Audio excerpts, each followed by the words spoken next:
وأن المساجد لله فلا تدعوا مع الله أحدا. الحمد للہ والصلاة والسلام علی رسول اللہ۔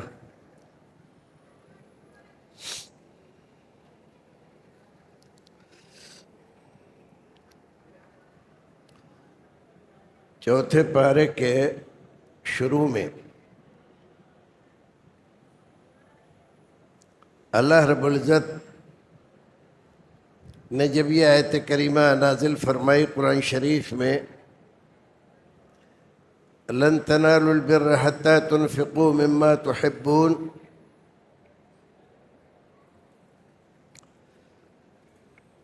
وما تنفقوا من شيء فإن الله به عليم۔ یہ آل عمران کی 92 نمبر کی آیت تھی۔ اس آیت کریمہ میں اللہ رب العزت نے فرمایا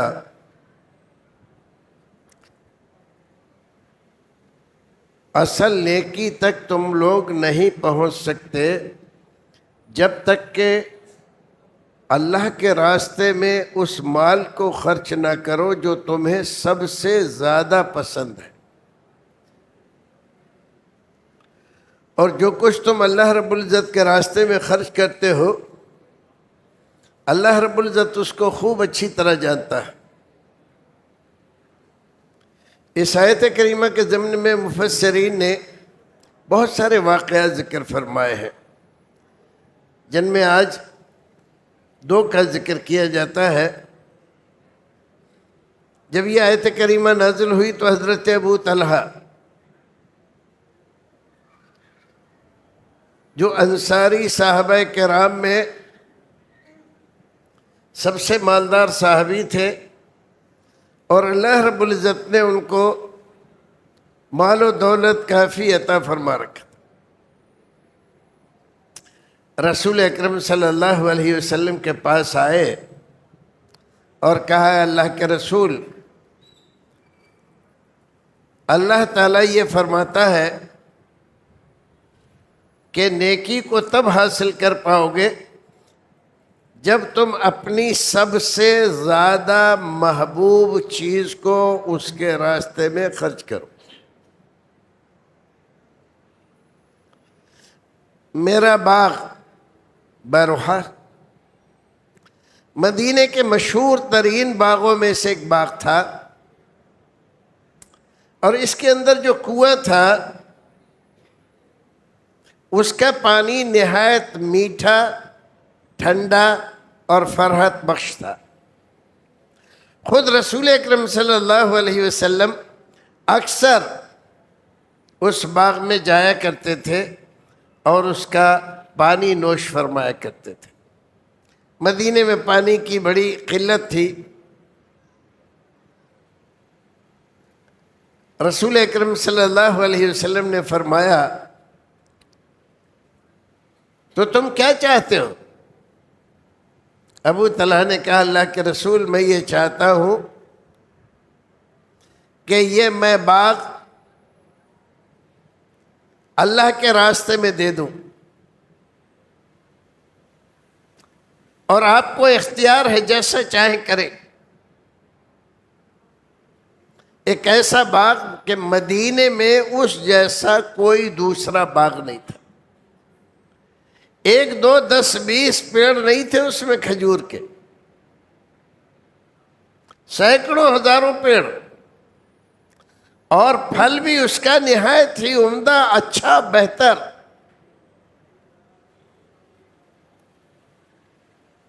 اور حضرت ابو طلحہ رضی اللہ تعالیٰ عنہ اللہ رب العزت کی رضامندی کے لیے اپنا یہ باغ دینے کے لیے نہ صرف راضی ہیں بلکہ اللہ کے رسول کی خدمت میں آ کر درخواست کرتے ہیں، باغ آپ کی خدمت میں پیش کرتا ہوں، آپ جیسا چاہیں ویسا کریں۔ آپ نے فرمایا، واہ واہ، کیا بات ہے، یہ تو بہت بڑی نیکی کا اور بہت شاندار مال ہے۔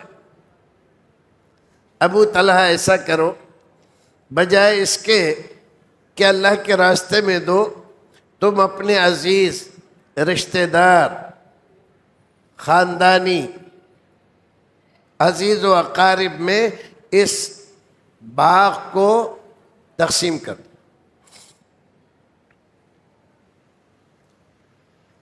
سوچنے کی بات یہ ہے کہ کتنا بڑا باغ جو اس زمانے میں اور آج کے اعتبار سے لاکھوں کروڑوں کا ہوگا، رسول اکرم کو دیا جا رہا ہے، اور آپ لینے کے بجائے ان کو کہتے ہیں کہ اپنے قریبی رشتہ داروں میں اس کو تقسیم کریں۔ اور ان کے قریبی رشتہ دار سارے کے سارے مالدار نہیں تھے، ان میں بہت سے غریب تھے۔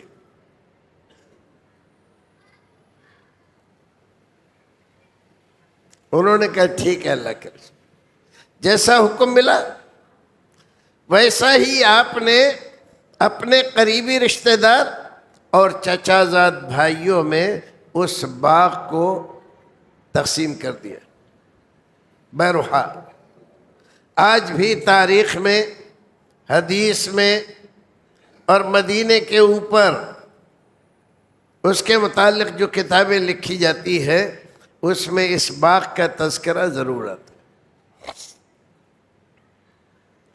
تو ایک صحابی کا جذبہ عمل اللہ کے راستے میں خرچ کرنے کا اور اللہ رب العزت کو راضی کرنے کے لیے نیکی کے نام پر اتنا بڑا مال خرچ کرنا، آپ اندازہ لگا سکتے ہیں کہ چھوٹے موٹے ایمان والے کا یہ کام نہیں ہے، نہ اس کا تصور کر سکتا ہے کہ میں ایسا کر دوں، تصور بھی نہیں کر سکتا۔ اور وہ صحابی اللہ کے رسول کے وہ سارے باغ کو اللہ کی رضامندی اور اس کی خوشنودی کے لیے تقسیم کرتے ہیں، غریبوں میں، مسکینوں میں، اپنے عزیزوں میں۔ ایک دوسرا واقعہ، یہ تو انصار تھے، انصاری صحابی تھے۔ اب ایک مہاجرین کا عمل، حضرت عمر بن الخطاب رضی اللہ تعالی عنہ، جب یہ آیت کریمہ نازل ہوئی تو اللہ کے رسول کے پاس آئے اور کہا اللہ کے رسول، میرا جو حصہ خیبر میں ہے، آپ کو یہ بات معلوم ہوگی کہ خیبر کا علاقہ بڑا سرسبز و شاداب تھا، اور بڑی آبادی وہاں کی یہودیوں کی تھی، اور یہاں سے مدینہ سے جن یہودیوں کو اللہ کے رسول نے نکالا تھا، بنو نذیر، قینقاع اور یہ جو 3 قبیلے تھے، تو یہ بھی جا کر وہیں خیبر میں بس گئے تھے۔ خیبر میں جا کر یہ ایک تو پہلے سے اللہ کے رسول اور دین اسلام کی مخالفت میں لگے رہتے تھے۔ غزوہ احد، آج اس کا بھی ہم تذکرہ کریں گے تھوڑا سا۔ غزوہ احد سراسر یہودیوں کی بدماشی اور ان کی شرارت کی وجہ سے پیش آیا۔ غزوہ بدر کے بعد مشرکین کے جو 70 آدمی بڑے بڑے مارے گئے تھے، تو ان کو غم تو تھا، لیکن اتنی جلدی مسلمانوں سے بدلہ لینے کا ان کے دماغ میں کوئی پلان نہیں تھا۔ لیکن مسلسل مدینہ سے مکہ جانے کا سلسلہ جاری تھا ان قبیلوں کا، یہودیوں کا، اور یہ جا کر، چونکہ عرب تھے تو یہ لوگ بدر میں جو مشرکین مارے گئے تھے ان کے بارے میں لمبے لمبے قصیدے پڑھ کر اور ان کو جوش دلاتے تھے، وہ ایسا تھا، وہ ویسا تھا، اور اس کو ایسے مار دیا گیا، اور مسلمانوں نے یہ کیا اور وہ کیا، کیا تم ان کا بدلہ نہیں لوگے؟ ظاہر ہے کہ اس سے اشتعال پیدا ہوتا تھا، اور اس مسلسل ان کی آنے جانے کی اور اپنے جاسوسوں کو بھیجنے کی سرگرمی کی وجہ سے مکے میں ابال آیا انتقام کا۔ تو ان کے سرداروں نے منع بھی کیا مکے کے کہ ابھی اتنی جلدی ہم کوئی اور جنگ مول نہیں لے سکتے۔ تو کہا کہ یہ جب مدینے والے خود ہمیں دعوت دے رہے ہیں کہ تم حملہ کرو اور ہم تمہارا ساتھ دیں گے، تو ہم پیچھے کیوں ہٹے؟ بات صحیح تھی، سمجھ میں آتی ہے بات۔ مدینہ میں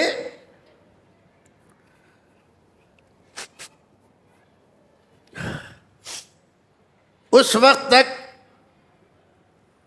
جو انصار تھے،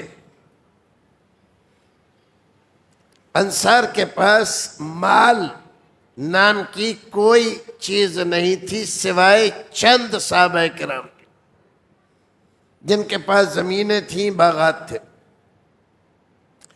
اور اکثریت 90% یہ غریب لوگ تھے۔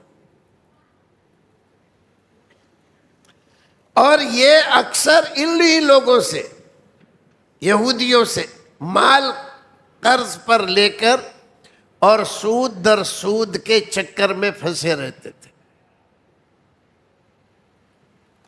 اور اتنا زبردست اور سخت انہوں نے اپنا جال بچھا رکھا تھا کہ کوئی آدمی نہیں تھا انصار کا جو کسی نہ کسی کے قرض میں پھنسا ہوا نہ ہو۔ وہ تو اللہ کے رسول صلی اللہ علیہ وسلم جب وہاں گئے اور سود کے سلسلے میں جب آیتیں نازل ہوئی، سودی کاروبار کو جب حرام کیا گیا، اور اللہ کے رسول نے رفتہ رفتہ ان کو ان کے قرض سے باہر نکالا، ان کے چنگل سے، تو ان کی دشمنی آج بھی عالمی طور پر اگر آپ دیکھیں اور اس بات پر غور کریں، امریکہ، یورپ کے بڑے ممالک، اسرائیل مسلمانوں سے اتنی دشمنی کیوں کرتا ہے؟ کیوں ہے؟ تو یہ دشمنی آج کی نہیں ہے، بہت پرانی ہے اور بنیادی ہے۔ بنیادی اس لیے کہ یہودیوں کا کاروبار زیادہ تر سود پر ٹکا ہوا ہے۔ آج بھی عالمی طور پر جتنے بھی بینک ہیں، سارے بینک ملکیت کس کی ہے؟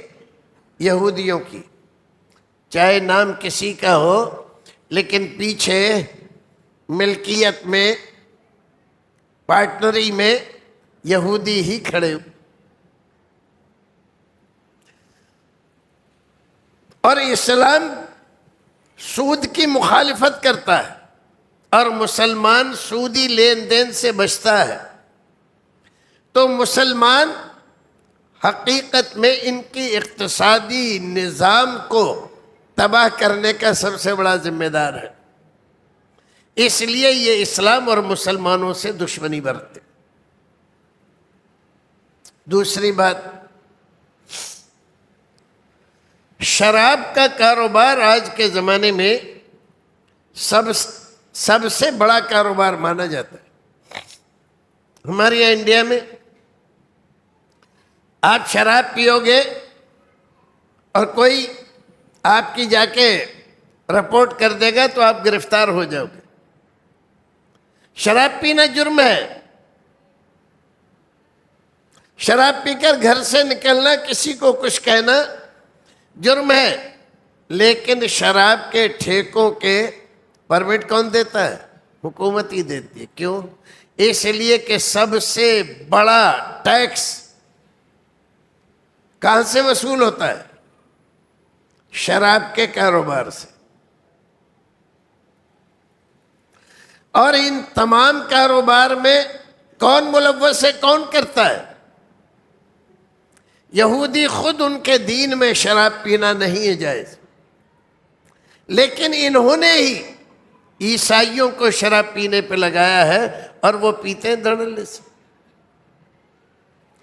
تو یہ کاروبار شراب کا بھی، اس کے پیچھے بھی یہی یہودی ہے۔ تو یہ دو بڑے کاروبار آپ دیکھیں۔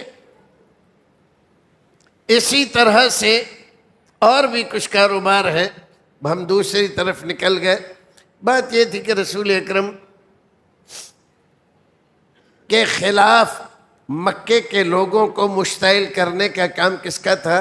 یہودیوں کا۔ انہوں نے یقین دلایا آپ اگر آؤ گے مکے سے مدینے پر حملہ کرو گے تو ہم آپ کا ساتھ دیں گے، اور اس طرح سے انہوں نے مدینے کے لیے، اس کو تباہ برباد کرنے کے لیے، اور مشرکین مکہ نے یہ کہہ کر کہ مدینے کی اینٹ سے اینٹ بجا دیں گے ہم، روزانہ خبریں بھیجنا شروع کی۔ اب یہاں مسلمان پریشان، اللہ کے رسول پریشان، لیکن اللہ کے رسول مسلمانوں سے کہتے رہے کہ اللہ پر ہمارا بھروسہ ہے اور اللہ ہماری مدد کرے گا۔ یہ سب حالات اتنے سخت حالات تھے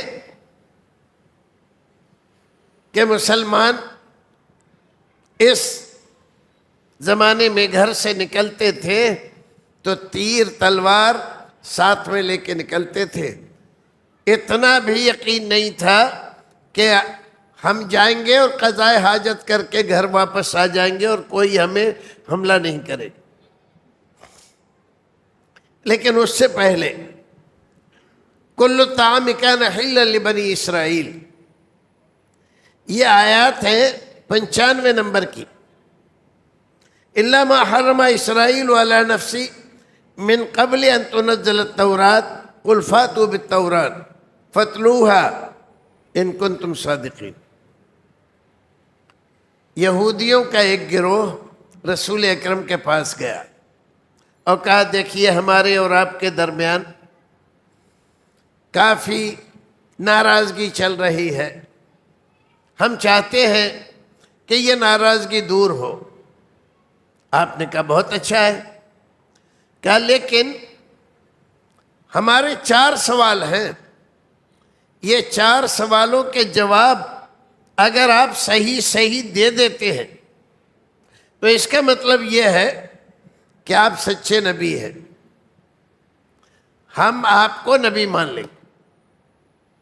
رسول اکرم نے کہا کہ جواب تو میں دوں گا، لیکن تمہیں مجھ سے وعدہ کرنا ہوگا کہ تم اپنے وعدے سے پھرو گے نہیں۔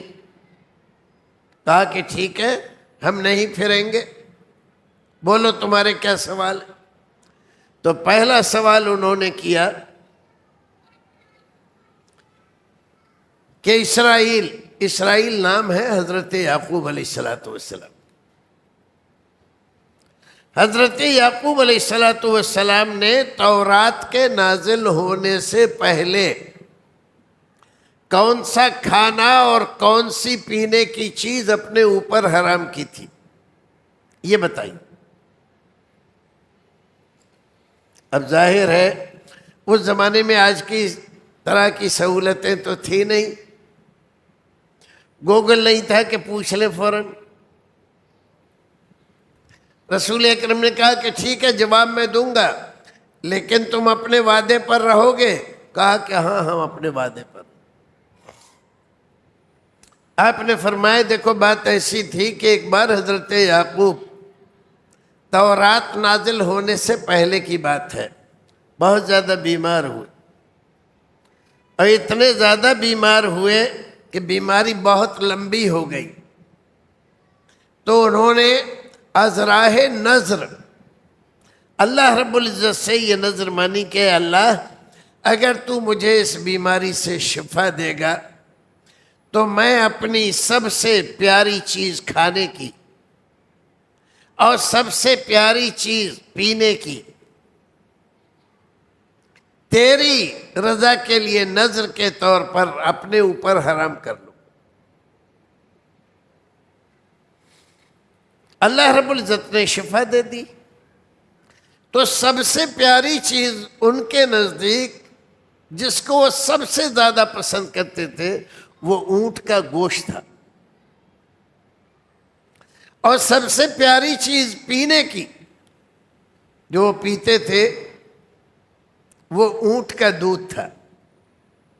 تو دونوں چیزوں کو اپنے اوپر انہوں نے حرام کر دیا۔ یہ اللہ تعالیٰ نے نہیں حرام کیا تھا، انہوں نے خود بطور نذر مان کے ایسا کیا تھا۔ ہمارے زمانے میں اسلام میں اس طرح کی نذر ماننے کی اجازت نہیں، اس شریعت میں تھی یہ بات۔ جب آپ نے یہ بات بتلائی اور یہ بات ایسی تھی کوئی نہیں جانتا تھا، تو کہنے لگے کہ ہاں بالکل صحیح بات ہے۔ تو آپ نے کہا اللہ تو گواہ ہے، ان کے پہلے سوال کا جواب میں نے دے دیا ہے۔ تو کہنے لگے کہ ہاں پہلے سوال کا جواب آپ نے صحیح دیا۔ دوسرا سوال ان کا یہ تھا کہ یہ بتلائیے مرد عورت جب ملتے ہیں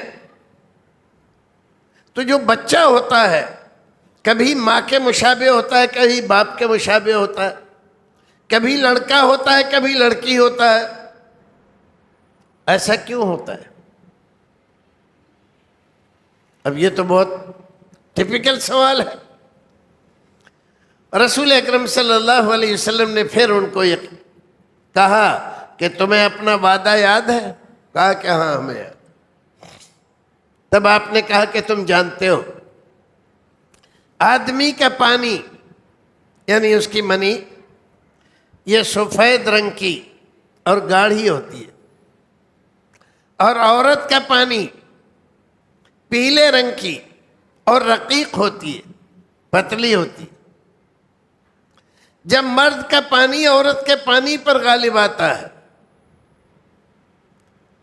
تو پیدا ہونے والا بچہ ذکر ہوتا ہے یعنی لڑکا ہوتا ہے، اور مشابہت بھی اس کے باپ کی طرف ہوتی۔ اور اگر عورت کا پانی غالب آ جائے مرد کے پانی پر تو پیدا ہونے والا بچہ بچی ہوتا ہے، لڑکی ہوتا ہے، اور مشابہت اس کی ماں یا اس کے خاندان کے ساتھ ہوتی ہے۔ کہنے لگے اللہم نعم، ہاں یہ بات بالکل ٹھیک ہے، آپ نے صحیح جواب دیا ہے۔ پھر اب تیسرا سوال اور چوتھا سوال، بہرحال 4 سوال کیے اور چاروں سوالوں کے جواب رسول اکرم نے دیے۔ چوتھا سوال تھا ان کا کہ یہ بتلائیے آپ کے پاس وحی آتی ہے کیا آتی؟ فرشتوں میں آپ کا دوست کون ہے؟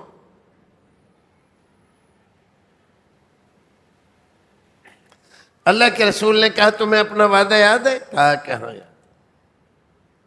فرمایا دیکھو میں ہی نہیں جتنے رسول دنیا میں آئے سارے رسولوں کا دوست پہلے سے اللہ رب العزت نے جبریل کو بنایا ہے۔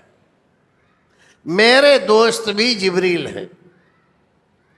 کہنے لگے کہ دیکھیے جبریل ہمارے دشمن ہے اور آپ کی دوستی چونکہ جبریل سے ہے لہذا ہم آپ کی بات نہیں مانیں گے۔ وعدہ کر چکے تھے کہ مسلمان ہو جائیں گے۔ اتنی بدعہد قوم ہے یہ کہ نبی سے وعدہ کر رہے، سارے سوالوں کے جواب پا رہے، اور اس کے باوجود آخر میں آ کر ایک چیز کو ذرا سا بہانہ پا کر اور پھر گئے اور رسول اکرم صلی اللہ علیہ وسلم کی مخالفت کرنے لگے۔ ایک اور آیت کریمہ وَإِذْ غَدَوْتَ من اہلک تبوئ المؤمنین مقاعد للقتال واللہ سمیع علیم اذ ہمت طائفتان منکم ان تفشلا واللہ ولیہما وعلی اللہ فلیتوکل المؤمنون۔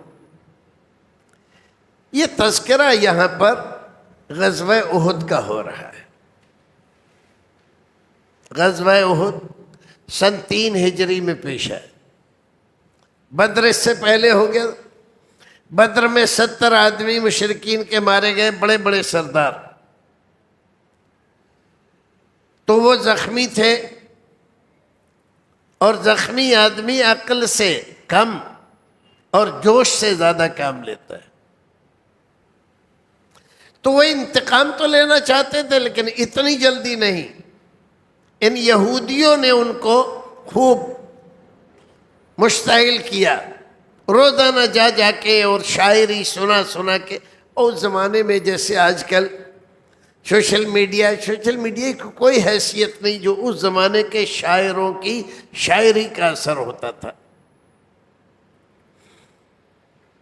بہرحال وہ وہاں سے چلے، اللہ کے رسول کو اطلاع ہوئی، آپ نے جمعے کی نماز پڑھائی، صحابہ کرام سے مشورہ کیا، تو اکثریت اس طرف تھی کہ مدینے سے باہر نکل کے ان کا مقابلہ کیا جائے۔ ایک گروہ چھوٹا سا تھا عبداللہ بن ابی بن سلول کا، یہ کہتے تھے کہ نہیں، یہ جنگی حکمت عملی کے خلاف ہے، ہم مدینے میں رہ کر ان کا مقابلہ کریں گے، جب یہ آئیں گے تو ہم تلواروں سے ان کا مقابلہ کریں گے اور ہماری عورتیں چھتوں سے پتھر برسائیں گی ان کے اوپر۔ چونکہ اکثریت اور خاص طور سے وہ لوگ جو بدر میں شریک نہیں ہوئے تھے، ان کے اندر جوش و جذبہ زیادہ تھا، ان کو یہ تھا کہ ہمیں اپنے جوہر دکھانے کا موقع نہیں ملا، باہر نکل کے جنگ کی جائے، اللہ کے رسول ان کو اچھی طرح سے کوٹا جائے۔ اللہ کے رسول نے یہ مشورہ سنا، چونکہ اکثریت ادھر تھی، آپ اپنے گھر گئے، آپ نے ہتھیار لگائے، ذرا پہنی، تو کچھ لوگوں کو احساس ہوا کہ ہم نے اچھا نہیں کیا، آپ رسول ہیں، ہمارے سردار نبی ہیں، ہم نے آپ کو خامخواہ مجبور کیا، بجائے اس کے کہ ہم یہ کہیں آپ کی جو رائے ہو ہم وہ کریں گے، ہم نے آپ کو مجبور کیا کہ ہماری رائے یہ ہے کہ باہر نکل کے جنگ کی جائے اور اسی پر اڑے رہے، تو یہ ہم نے اچھا نہیں کیا رسول کے ساتھ۔ اب گئے جا کر کہنے لگے اللہ کے رسول جو آپ کی رائے ہو ہم وہ کریں گے۔ آپ نے کہا دیکھو، اگر پہلے تم کہتے تو ہم سوچتے، لیکن اب تو ہم نے ذرا پہن لی ہے، ہتھیار لگا لیے ہیں، تیر تلوار سے لیس ہے، اور کسی نبی کے لیے جائز نہیں ہے کہ وہ جنگ کے لیے ہتھیار بند ہو جائے اور پھر اپنے ہتھیار اتار کے رکھ دے۔ اب تو جنگ کے لیے نکلنا ہے، جنگ ہوگی، نکلے یہاں سے 1000 ساتھیوں کے ساتھ، لیکن درمیان میں مقام شوط میں پہنچے تو وہاں پر عبداللہ ابن ابی ابن سلول جو منافقوں کا سردار تھا، ایک بڑی جماعت کو لے کر واپس ہو گیا، کہنے لگے یہ جنگ نہیں ہے، یہ تو خامخواہ اپنے آپ کو موت کے منہ میں ڈالنا، یہ حکمت عملی کے خلاف ہے اور ہم نہیں جائیں گے جنگ کرنے کے لیے۔ دیکھتے دکھاتے اپنی جانوں کو قربان کرنا کیا معنی رکھتا ہے؟ بہت سارے لوگ اس کے ساتھ ہو گئے، خاص طور سے اس کے قبیلے کے، لیکن مسلمان رسول اکرم کے ساتھ تھے، یہ لوگ کئی سو کی تعداد میں تھے، اس کے باوجود اللہ کے رسول میدان جنگ گئے، آپ واپس نہیں ہوئے۔ وہاں پر جانے کے بعد آپ نے احد پہاڑ کو اپنے پیچھے کیا اور آگے کے میدان میں جنگ کے لیے تیاری کی اور صحابہ کرام کی ایک پارٹی کو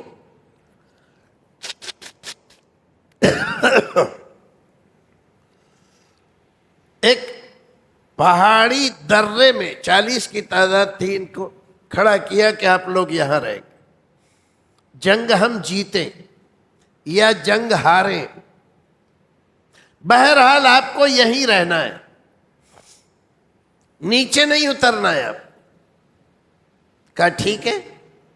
اب یہ لوگ یہاں پر ہیں، جنگ شروع ہوئی تو تھوڑی ہی دیر میں جنگ کا پاسا پلٹ گیا۔ صحابہ کرام نے جو وہاں پر تیر بازی کی ہے اور تلوار بازی کی ہے، ان کے چھکے چھوٹ گئے مشرکین مکہ کے۔ یہ لوگ سوچ رہے تھے کہ پیچھے سے آ کے یہ یہودی ہمارا ساتھ دیں گے جیسے انہوں نے وعدہ کیا، اور کئی یہودیوں نے اس سلسلے میں شرارتیں کی۔ تو مسلمانوں نے عورتوں کو گھروں سے نکال کر کچھ خیموں میں رکھ دیا تھا کہ یہاں پر رہو آپ، کس لیے؟ تاکہ ایسا نہ ہو کہ یہ آپ کے اوپر حملہ کر دیں یہودی، تو ہم آپ کو بچانے کے چکر میں میدان جنگ سے لوٹ کر آپ کو بچانے میں لگ جائیں اور ادھر دشمن ہمارے اوپر حملہ کر دے۔ جنگی حکمت عملی۔ رسول اکرم صلی اللہ علیہ وسلم نے ان عورتوں کی حفاظت کے لیے حضرت حسان ابن ثابت، بڑے صحابی تھے اور بہت بڑے شاعر تھے، ان کو متعین کیا تھا۔ تو ایک صحابیہ آئیں، رسول اکرم کی رشتہ دار تھی، اور آ کر ان کو کہا کہ دیکھو کچھ ایسا لگ رہا ہے کچھ یہودی ادھر سے ہمارے خیموں کی طرف حملہ کرنے والے ہیں۔ انہوں نے کہا کہ دیکھو میں جنگ کا آدمی نہیں ہوں، شاعر آدمی ہوں۔ ارے اللہ کے رسول نے تمہیں متعین کیا۔ تو ان کو جوش آ گیا، انہوں نے 2-4 اور خواتین کو لیا اور ان کا مقابلہ کرنے کے لیے نکل کھڑی ہوئی۔ اب ان کے پاس کچھ تھا نہیں، تلوار تیر وغیرہ کچھ، تو انہوں نے کیا کہ وہ جو خیمے تھے،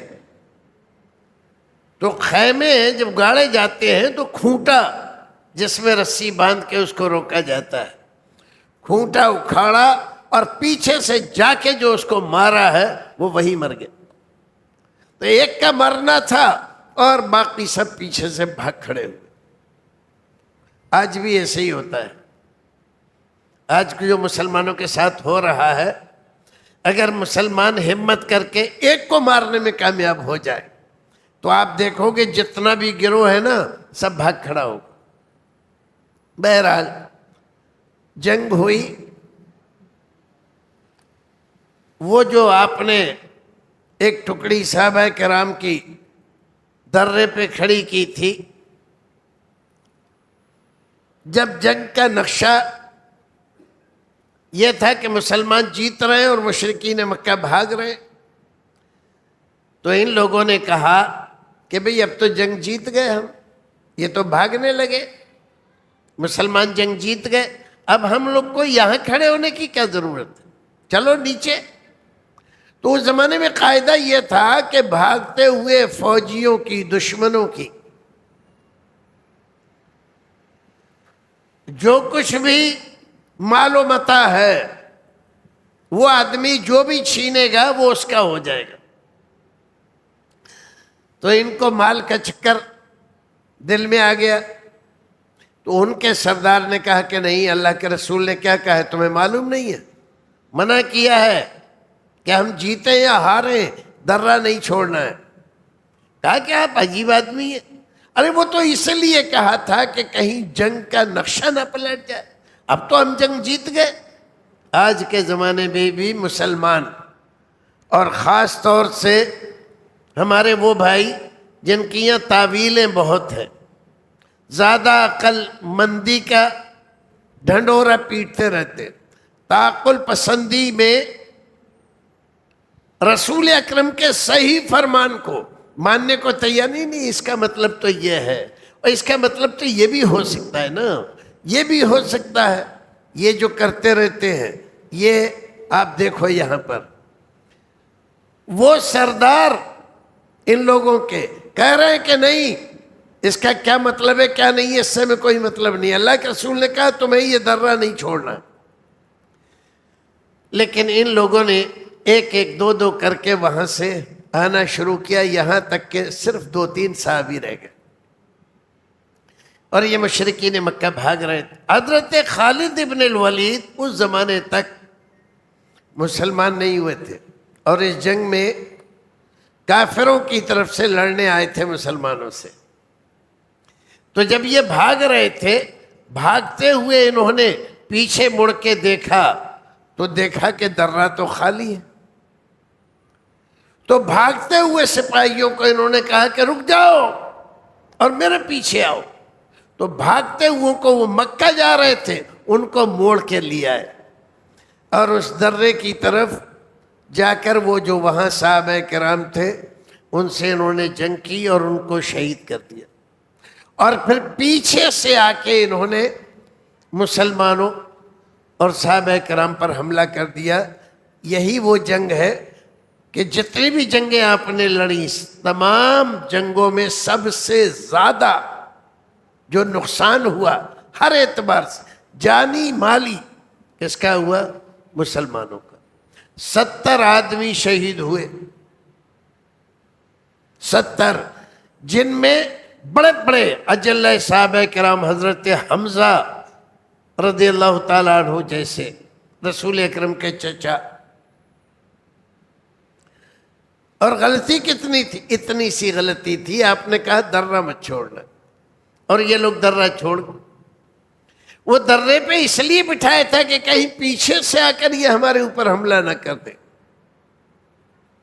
اور انہوں نے اس بات کو نہیں سمجھا۔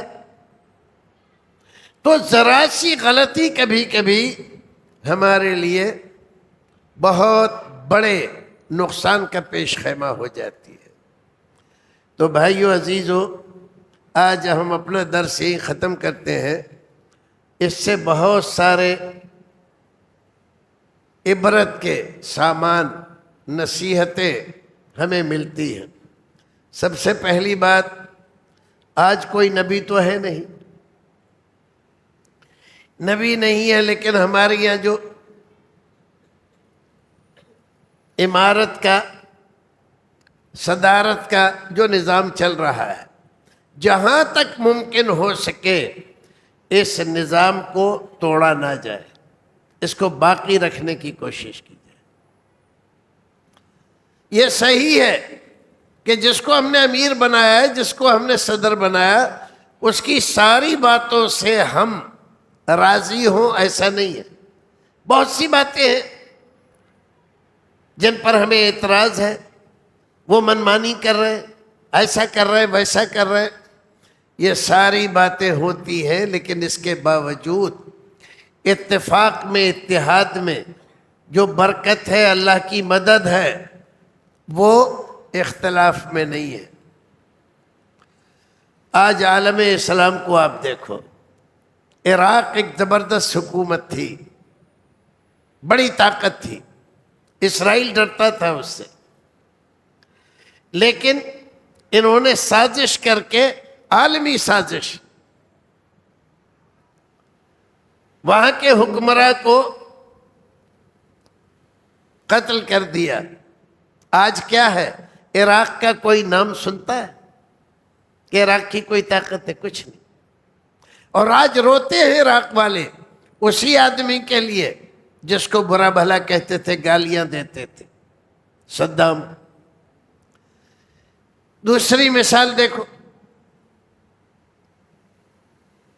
معمر قذافی، لیبیا کا، وہاں جتنے بھی نوجوان ہوتے تھے، تعلیم کے سارے اخراجات حکومت برداشت کرتی تھی، تعلیم کی کوئی فیس نہیں تھی، اور ہر نوجوان لڑکا اور لڑکی کو شادی میں جو اخراجات ہوتے،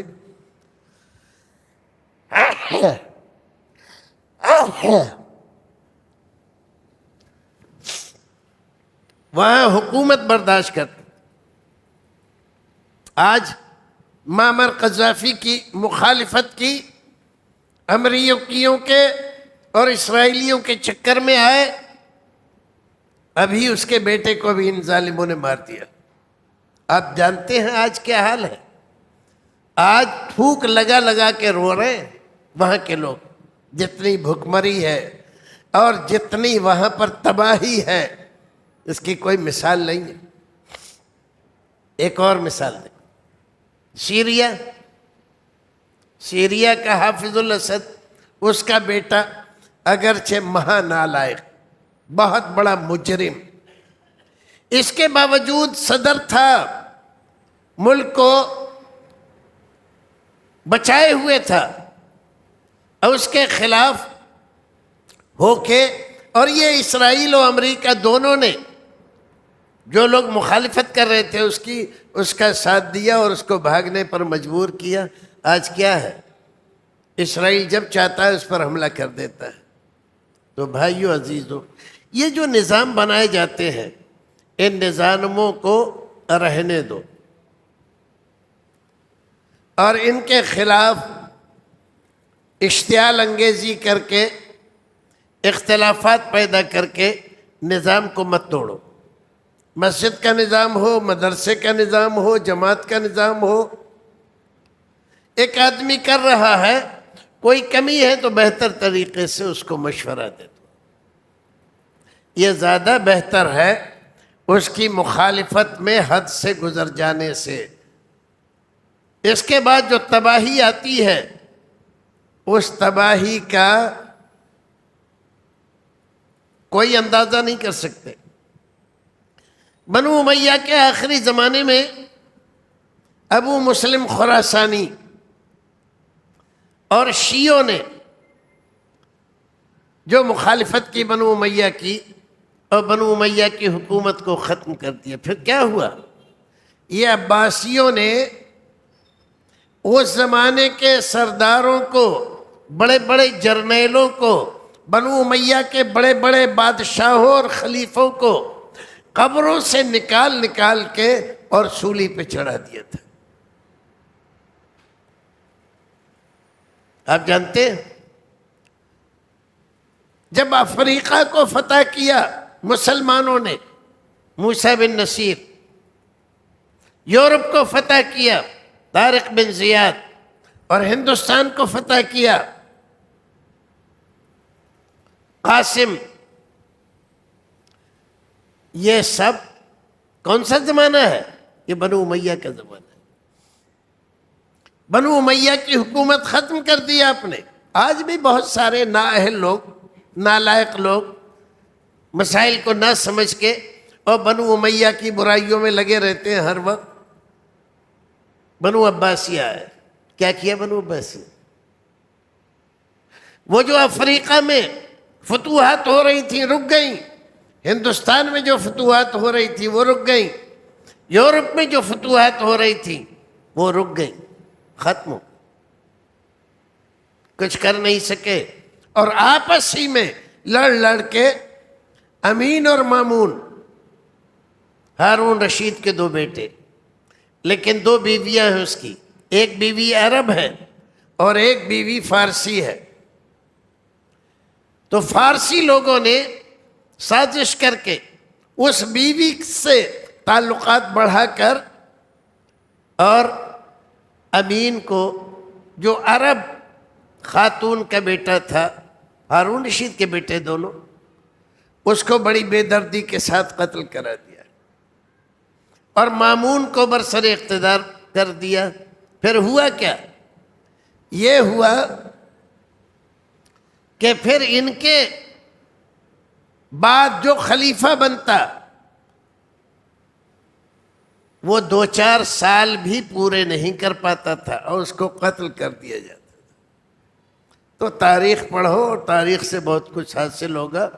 اختلاف میں ہمیشہ تباہی ہے اور اتحاد میں ہمیشہ فائدہ ہے. مسلمانوں کا اسی لیے وَاعْتَصِمُوا بِحَبْلِ اللَّهِ جَمِيعًا وَلَا تَفَرَّقُوا، اللہ رب العزت نے فرمایا۔ اللہ رب العزت ہمیں اور آپ کو نیک عمل کرنے کی توفیق عطا